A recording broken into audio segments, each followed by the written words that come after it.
समय समय जो है वो, कई लोग कहते हैं कि समय ही काल है, और कई लोग कहते हैं कि समय काल के अधीन है। काल अच्छा और बुरा समय कभी भी ला सकता है। तो बात वही है, लेकिन हमने समय के पार जाना है। समय के पार जाएंगे यानी काल से परे अकाल में स्थित हो जाएंगे, तब समय हमारा कुछ नहीं बिगाड़ सकता। कई लोग ऐसे भी थे जो शेर व शायरी कुछ ज़्यादा ही करने लग गए थे। उन्होंने काल को बच्चा समझ लिया था कि काल क्या है, काल तो बच्चा है, हमने बगल में दबा के रखा है काल को। ऐसे भी लोग हैं, क्या बोलें अब। भाई समय बहुत बलवान है, बड़ों बड़ों को धराशायी कर देता है समय। समय से पंगा नहीं लेना चाहिए, हमेशा समय को संभालना चाहिए। आपने सुना भी होगा बड़े बुजुर्गों से कि समय को संभालो। ज़्यादा अमीर हो जाओ, ज़्यादा तरक्की मिल जाए तो कभी अहंकार मत करो, समय को संभालो। पाँव जमीन पे लगा के रखो, जमीन पे पाँव लगेंगे तो गिरोगे नहीं, और जहाँ जमीन से पाँव उखड़े तो धड़ाम से गिर जाओगे। तो समय सिंह जी, साहिब बंदगी सतनाम। महावीर सतनाम, साहिब बंदगी राजकुमार झा सतनाम सतनाम। जो मुझे पहचान रहे हैं, कह रहे हैं आप वही हो जो 2012-13 में हमारे पास, हमारे ग्रुपों में आ जाते थे आप, और फिर आपकी बातों का एक भी जवाब नहीं होता था हमारे कोऑर्डिनेटरों को। कोऑर्डिनेटर मुंह बंद हो जाता था सबका, कुछ आवाज़ ही नहीं निकलती थी, ऐसे ऐसे सवाल रख दिए जाते थे सामने। तो कोऑर्डिनेटर क्या करता था, मुझे ग्रुप से एग्जिट करवा देता था, ब्लॉक मरवा देता था।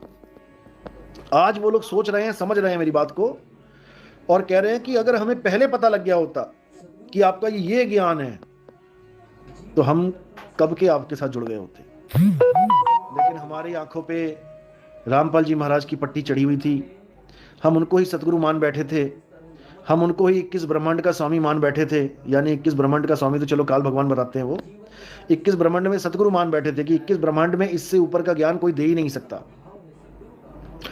लेकिन अब जब हमारा सत्संग वो सुन रहे हैं तो यकीन जानो पैरों से जमीन निकल जाती है लोगों की, कि ऐसा भी ज्ञान है इस दुनिया में।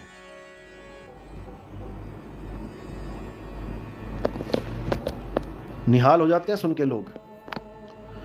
और सबसे बड़ी बात है कि जो एक बार सुनने लग गया हमारे सत्संग, भाई जी फिर नशा भले छूट जाए पर सत्संग नहीं छूटते, फिर सत्संग तो प्राण बन जाते हैं उसके।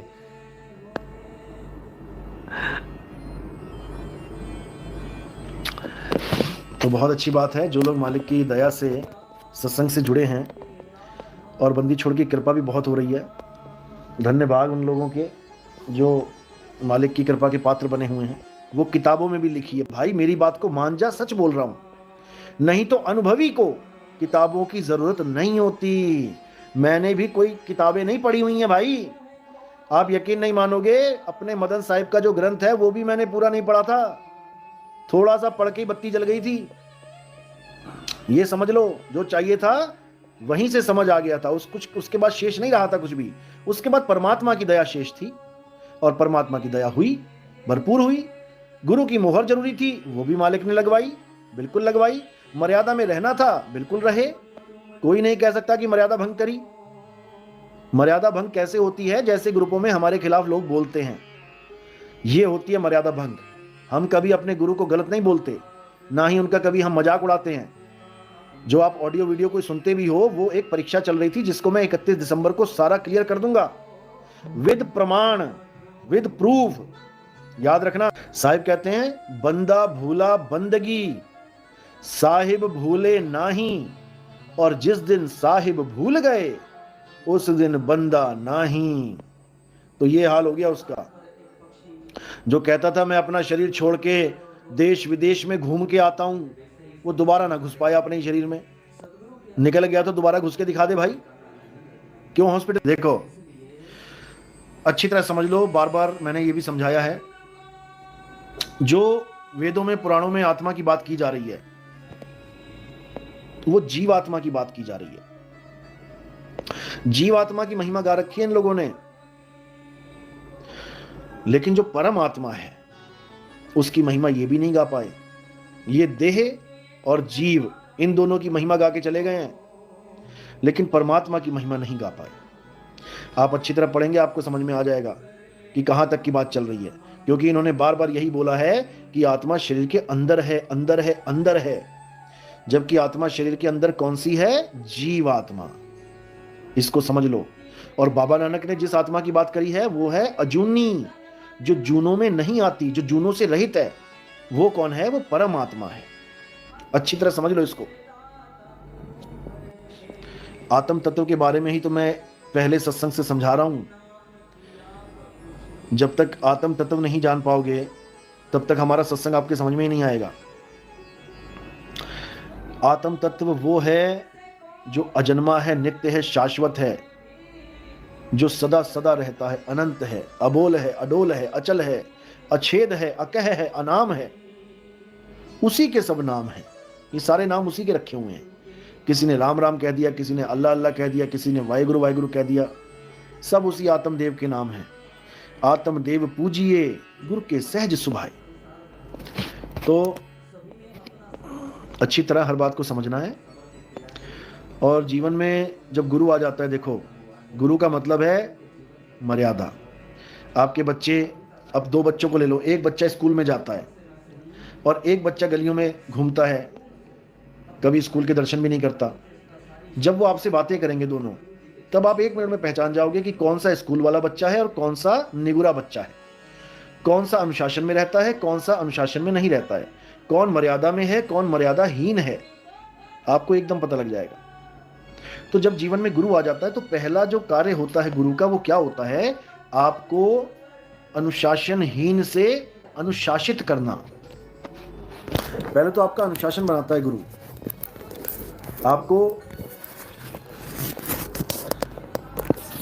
मर्यादा में रहना सिखाता है कि बेटा जब भी टीचर आएगा तो खड़े होकर गुड मॉर्निंग करना है, टीचर जाएगा तब भी उसको जो बोलना है, प्रेयर होनी है, प्रेयर में खड़े होना है, बंक नहीं मारना है, स्कूल में रोज आना है, अच्छी वर्दी पहन के आना है, धुले हुए कपड़े पहन के आना है, नहा धो के आना है, जूते अच्छे पहन के आने हैं, गंदे शंदे नहीं पहन के आने। ये सब मर्यादा है। अब तुम कहो कि हाँ मैंने एडमिशन तो ले लिया मर्यादा मर्यादा करके, लेकिन मैं उसके बाद तो कुत्तों की तरह रहूँगा, गली के कुत्ते जैसे होते हैं, मैं तो वैसे ही रहूँगा, जब मन आएगा भौंकूंगा, जब मन आएगा किसी को काटूंगा। तो भैया क्या फ़ायदा हुआ तुम्हारा किसी गुरु धारण करने को? इससे अच्छा तो करते ही ना किसी को। तुम तो पहले भी वही थे जो तुम अब बनना चाह रहे हो, मर्यादा छोड़ के। मर्यादा में रहना है, बार बार यही समझाता हूं, मर्यादा में रहना है, क्योंकि इसमें मेरा फायदा नहीं है कि तुम कहो हमारा फायदा है, इसमें तुम्हारा फायदा है। तुम किसी देश में जा रहे हो तो उसकी कानून, उसकी मर्यादा जान लो। जो मर्यादा बता रहा है उसका फायदा नहीं है, जो जा रहा है देश में रहेगा उसका फायदा है। नहीं तो यहां पर सड़क क्रॉस करने के 10,000 रुपए लग जाते हैं फाइन। अगर आपने बिना बत्ती के, यानी कि जो जेब्रा क्रॉसिंग है वहां पर अगर आपने बिना बत्ती के क्रॉस कर लिया और पुलिस ने देख लिया, या जहां जेब्रा क्रॉसिंग नहीं है वैसी सड़क में से इधर से उधर पार हो गए, बेटा रोज 10,000 रुपए देने पड़ेंगे यहां पे, जितनी बार गलती करोगे। और अगर जेब में पैसा नहीं है तो तब भी वो नहीं कहते कोई बात नहीं, वो तुम्हारे वीजा पे जो तुम्हारा पासपोर्ट है, पासपोर्ट नंबर लेके उस पर लगाते रहेंगे फाइन। 10,000 आज, 10,000 कल, 10,000 परसों, 10,000 नरसों। और जैसे ही तुम एयरपोर्ट पे पहुंचोगे एक एक पैसा वसूल लेंगे। काम सौंप रखा है काल भगवान को कि जो भी इस 3 लोक में ड्रामा करेगा उसको तू निपट। अगर तुम्हें नहीं पता है कि काल भगवान को ये अथॉरिटी किसने दी है, जो तुम सोच रहे हो काल हमारा बेटा है, हम काल के बाप हैं। अच्छा, गुरु ग्रंथ साहब पढ़ लेना एक बार, उसमें एक वाणी है, आदि निरंजन प्रभ निरंकारा। ये पढ़ लेना पूरी, और उसमें देखना कि खंड ब्रह्मांड सारा कुछ बना के काल को किसने सब सपुर्द किए, काल को ये सृष्टि किसने दी, पहले ये पढ़ लेना। वो बात अलग है कि उसमें भी भेद छुपा है, तुम पढ़कर भी नहीं समझ पाओगे क्योंकि तुम्हारी बुद्धि वहां तक जा नहीं सकती, क्योंकि वो अनुभव ज्ञान है, तुम्हारी बुद्धि नहीं जा सकती वहां तक। बुद्धि, मन, ज्ञान से परे है परमात्मा, समझे? तो गलती से उसको अपना बेटा मत समझ लेना, वो पूरा निचोड़ देता है ऊपर से नीचे तक एक ही बार में, टांगे उल्टी कर देता है सबकी, सिर नीचे और टांगे ऊपर, माँ के गर्भ में बड़े बड़े धुरंधर का था जो हमारे सत्संग सुन के जागा था, लेकिन फिर चक्कर में पड़ गया कि नहीं शायद इससे भी आगे का ज्ञान है कोई। तो काल भगवान और माया क्या करते हैं, जो आगे खोजते हैं ना, जो आगे खोजने लग जाते हैं, सार शब्द से आगे का ज्ञान जो खोजने लग जाते हैं, उनको क्या मिल जाता है? उनको माया मिल जाती है। माया के बहुत से रूप होते हैं, माया अक्षर रूप में भी होती है। उनको कोई ग्रंथ ऐसा मिल जाता है जो उनको लगता है कि वाह ये ग्रंथ मुझे मिल गया, मैंने पढ़ लिया, मुझे ज्ञान हो गया। ज्ञान नहीं हो गया, तुम्हारी टांग फंसा ली माया ने, और तुम्हें ऐसा लपेटे में लेगी बेटा, तुम याद रखोगे। क्योंकि माया से निकलने का एक ही रास्ता है हे अर्जुन, जो त्रिगुणों से ऊपर उठ जाते हैं, 3 गुणों से ऊपर उठ जाते हैं। कैसे उठेंगे ऊपर? किताब पढ़ के?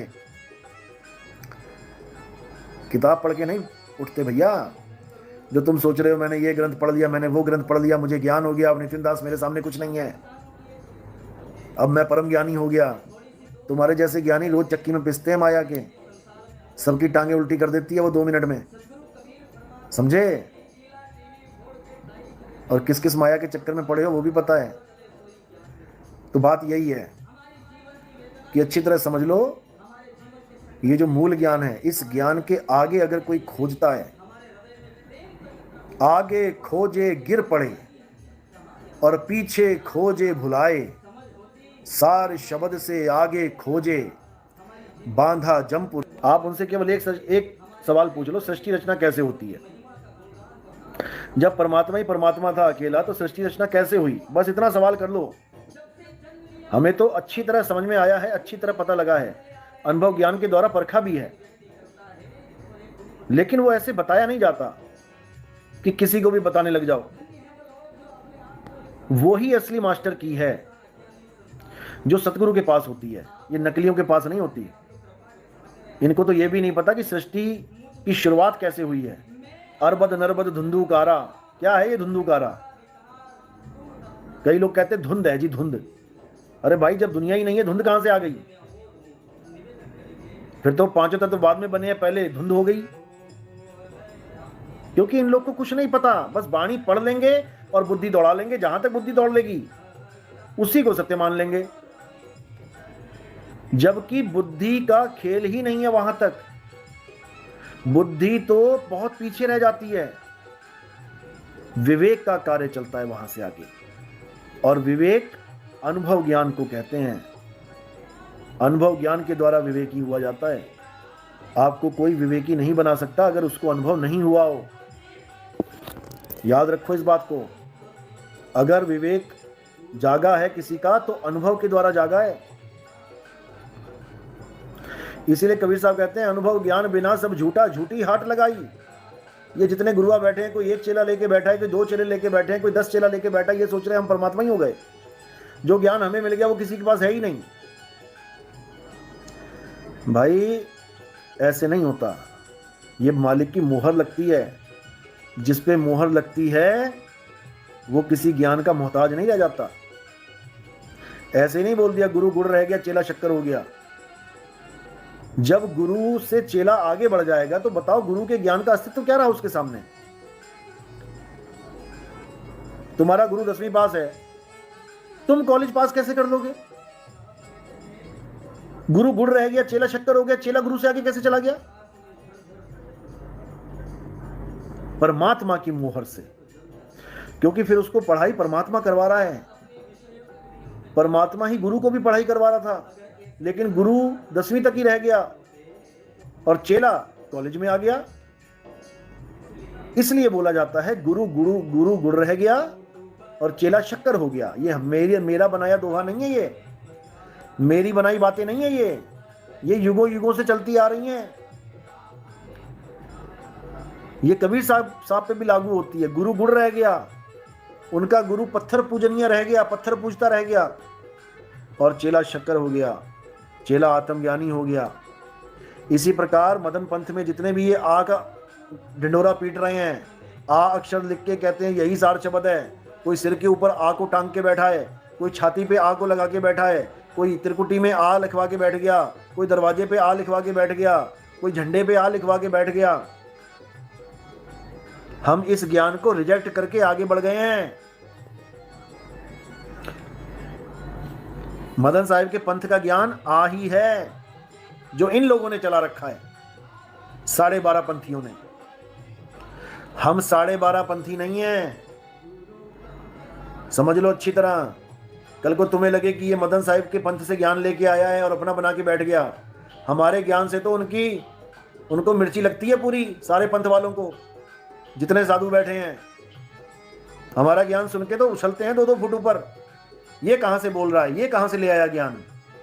ये अनुभव ज्ञान बोल रहा है, डंके की चोट पे बोल रहा है। इसमें कुछ मिलाना और घटाना नहीं है, ये पूर्ण ज्ञान है कि किसी से सुन के मैं इसमें कुछ मिलावट कर दूं या कुछ कम बता पाऊं। ना कम ना ज्यादा, ना आगे ना पीछे, जो है वही है। इसी को बोला जैसे को तैसा कहूं, जैसा वो है वैसा ही कहूंगा। एक कहूं तो है नहीं और 2 कहूं तो गारी, जैसा है तैसा कहूं कहे कबीर विचारी। तो बात ये है, समझ में आती है तो वेल एंड गुड, नहीं तो भैया जाओ 12.5 पंथ में मजे करो, लग जाएगा पता जब समय आएगा। जब ढूंढोगे कि कहाँ रह गया तुम्हारा आ, तब अच्छी तरह गिनती गिनना, आ ई ऊ शायद मिल जाएगा। तो ये सब पूरा ज्ञान है, इसी को पाखंडवाद कहते हैं। संजय कुमार प्रसाद, सतनाम गुरुजी, क्या कबीर साहब के शरीर में भी मन था? भाई कबीर साहब का शरीर ही कहां था, वो तेज पुंज का प्रकाश पुंज था वो। जैसे बल्ब की रोशनी दिख रही है तुम्हें, अब इसमें मन कहां ढूंढोगे? ऐसे ही उनका तन था, प्रकाश पुंज तन। हमारा 5 तत्वों का तन है और इसमें ज्योत स्वरूपी मन है जो सबको भरमाता है। नानक साहब ने ऐसे थोड़ी नहीं बोला, मन तू ज्योत स्वरूप है अपना मूल पहचान। तो मन कौन है? ज्योत स्वरूपी है। और जो ज्योत स्वरूप को परमात्मा मानते हैं वो मन के गुलाम है। परमात्मा मन स्वरूप नहीं है, परमात्मा शब्द स्वरूप है, शब्द गुरु है, ज्योत गुरु नहीं है। शब्द गुरु सुरत धुन चेला। अब कौन सा शब्द? इसी को समझना है।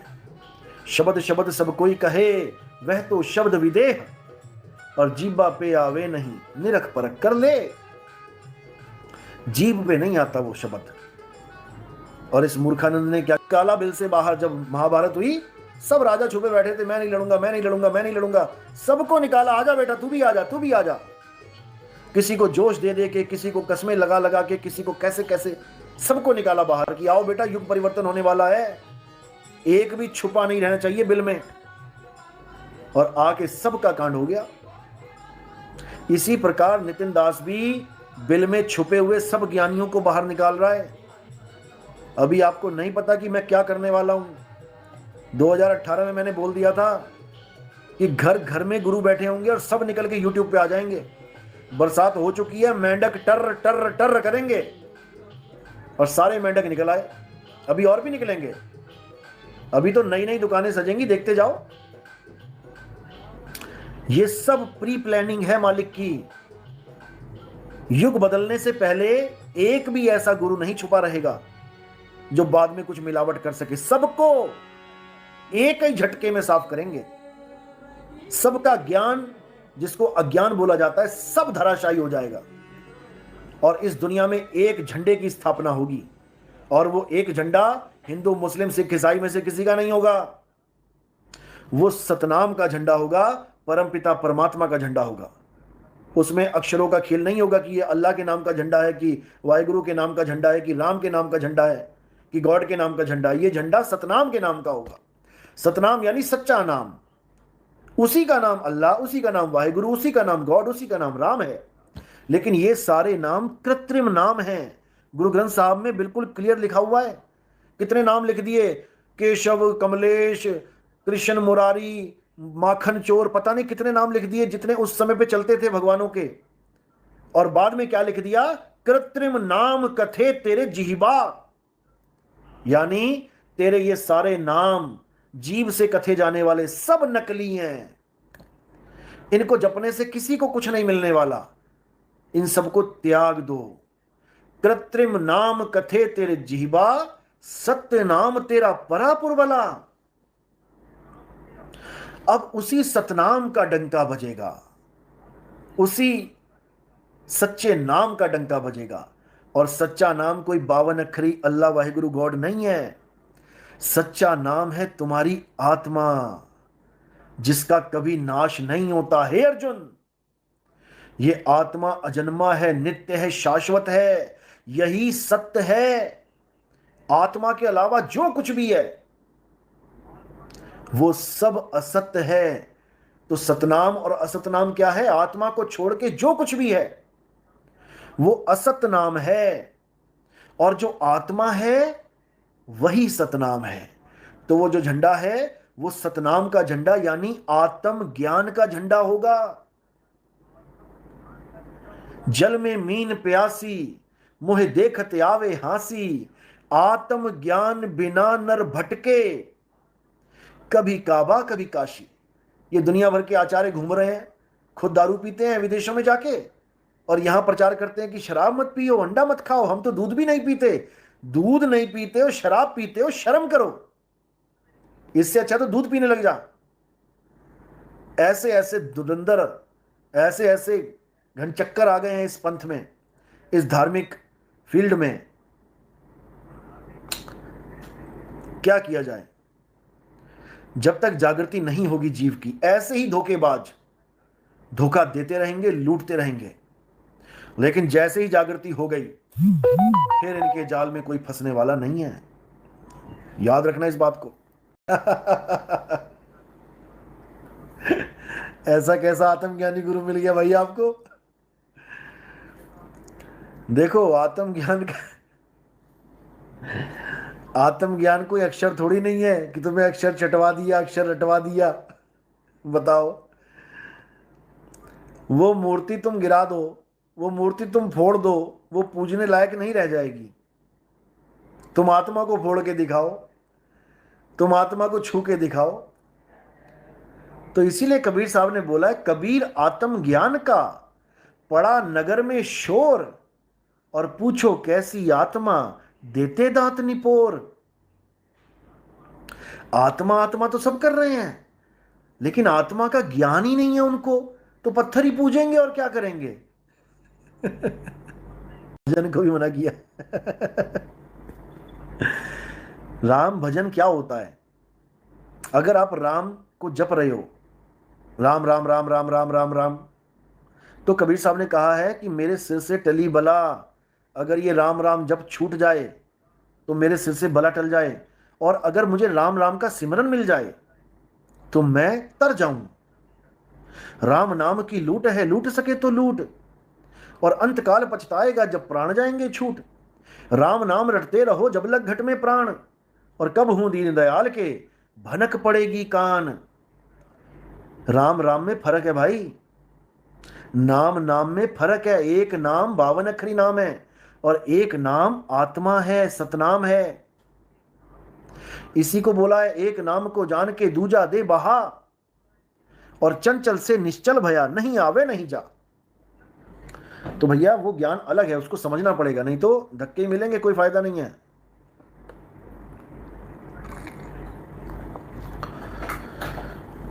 तो आखिरी मौका है भाई, अच्छी तरह समझ लो, बार बार मौका नहीं मिलेगा। अपने अनुभव ज्ञान को जानो, किसी और से तुम्हें कोई मतलब नहीं है कि बाकी क्या कर रहे हैं, किसी को अनुभव हुआ कि नहीं हुआ। अरे भाई, वो उसकी किस्मत है, वो उसका भजन है, वो उसके मालिक के साथ उसकी ट्यूनिंग है, वो कब कृपा करेगा वो जाने, तुम्हें क्या लेना उससे। तुम अपनी भक्ति करो, अगर तुम्हें यकीन है रास्ता सही है तुम चलो इस पे, किसी को भले ना मिले लेकिन तुम्हें मिलना चाहिए, तब कल्याण होगा। पूरा दिन तो चैटिंग चैटिंग चैटिंग लगे रहते हो ग्रुपों में। नहीं करनी, किसी का नंबर तुमने ऐड नहीं करना। कोई भगत किसी भगत का नंबर किसी ग्रुप में ऐड नहीं करेगा, याद रखो इस बात को। अपनी भक्ति करो, पल का नहीं पता क्या हो जाएगा। मोबाइल हाथ में रह जाएगा और तुम निकल जाओगे। जितना ज्यादा बैठ सकते हो, जितना ज्यादा सूरत को एकाग्र कर सकते हो, चलते फिरते उठते बैठते जितना विचारों से शून्य हो सकते हो, उतना विचार शून्य हो जाओ। जब तक ये विचार दौड़ते रहेंगे तुम्हारी सूरत टिकने वाली नहीं है। फिर तुम हार के यही कहोगे 2 साल हो गए, 3 साल हो गए, कुछ हो नहीं रहा। होगा क्या? सूरज तेरे पीछे है, तू देख रहा है सामने। क्या होगा 10 साल बैठा रहे? गर्दन घुमा, दुनिया से मुख मोड़, ग्रुपबाजियां छोड़। किसी को प्रेम से समझाना है, इनबॉक्स में समझा लो। ज्ञान समझाना है, इनबॉक्स में समझा लो। किसी के घर जाके समझा लो, मार्केट में समझा लो, कहीं भी समझा लो, लेकिन ग्रुपबाजी बंद करो। अब किसी का भी नंबर से मुझे एडमिन दिखाई दे गया कोई, तो फिर मुझसे डायरेक्ट बात होगी उसकी। याद रखना इस बात को। कोई भी है, कोई भी ग्रुप, चाहे वो पुराने से पुराना ग्रुप है, चाहे अभी कल बना है,